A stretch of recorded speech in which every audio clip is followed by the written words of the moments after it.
namin, alam ba si Kuya, napakabait niyang tao na yan. Siya yung tumulong sa akin para makapag-aral ako. Sa buong grupo, ako yung talagang pinanatulungan niya. Hindi ko siya kaano-ano, hindi ko siya kamag-anak, pero tinulungan niya ako makapag-aral, magkaroon ng mga pangarap. Yung mga paratang binibintang niya kay Kuya Rodel na paninira sa kanya, hindi totoo yun. Subukan niyo siyang makisamahan, makilala, baka sabihin niya sa sarili niyo, wow, ang pwede kay Rodel.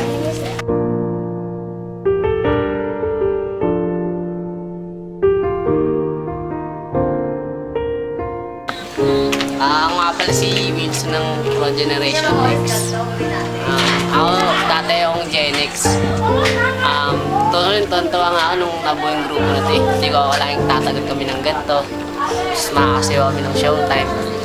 Yung pangarap namin, natupad na namin. Kasi matagal na namin pangarap makasayaw sa TV. Hindi namin nakalain na dahil kay Kuya Rodel matutupad namin yun. Tsaka salamat sa tulong niya. Dahil sa kanya, natupad namin yung pangarap namin. Mabait naman si Kuya Rodel eh. Pakisama lang siya ng maayos. Ako nga pala si Clark ng Pro Generation X. Itong grupon to, talaga to, masaya talaga kami. Minsan nga sa sobrang saya namin eh. Nababadrip na si Kuya Rodel eh. Pero nagkakasundo-sundo rin naman kasi kami. Kaya natatahimik na rin siya. Mabait talaga si Kuya. Yung minsan niya pag wala kaming pera, kada isa sa amin binibigyan niya. Tsaka kahit minsan pag nanalo kami, nagpapartiya kami ng pera, minsan di na siya kumukuha ng parte. Kung kukuha man siya ng parte, babawiin niya lang doon sa niya, sa utang niya, sa mga gastos niya, sa ganyan-ganyan. Pero wala naman kaming problema sa pera. Kasi si Kuya naman bahala lang doon. Masaya talaga kami. Wala kaming problema. Nakasama ko sila. Nakasayaw na rin ako na maayos. Tapos banding rin. Siyempre, di mawawala si Kuya Rodel. Siya lagi nagpapalakas ng loob namin.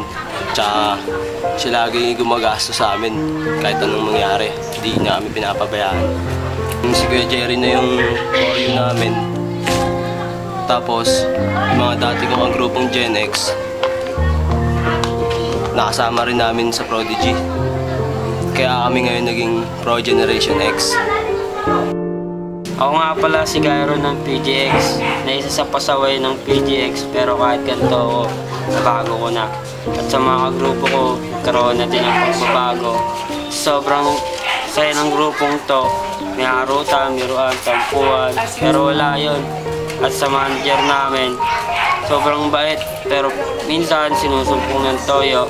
At Kuya, sana di ka magbago, kahit puro pasaway kami. Salamat sa lahat ng sakripisyo mong binigay sa amin. At kay Kuya Jerry din, salamat din sa pagtuturo kahit ang hirap ng sitwasyon mo. Di mo kami iniiwan. Kuya Jer, susuklian namin lahat ng paghihirap na binigay mo sa amin. Wala akong masasabi kay Kuya Rodel kundi salamat sa mga support na ginawa mo sa amin. Napag-problema ako, tinutulungan mo ko at hindi ka naman nawawala sa amin. Sana tumagal pa ang pagtulong mo sa amin at yun lang masabi ko, kaya salamat. Wala naman.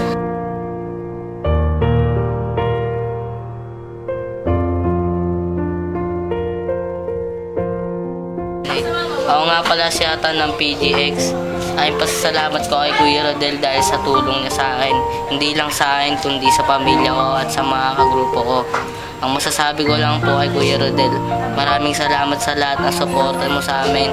Kahit na makulit kami o pasaway, di ka pa din nagbabago. Sa oras na kailangan namin, nandiyan ka lang, di ka nawawala. Kaya sa lahat, maraming salamat sa Kuya Rodel. Kaya sa lahat na naninira o naaasar sa amin o sa manager namin, huwag kayong mag-alala. Kakainin nyo din lahat ng sinasabi nyo sa grupo namin.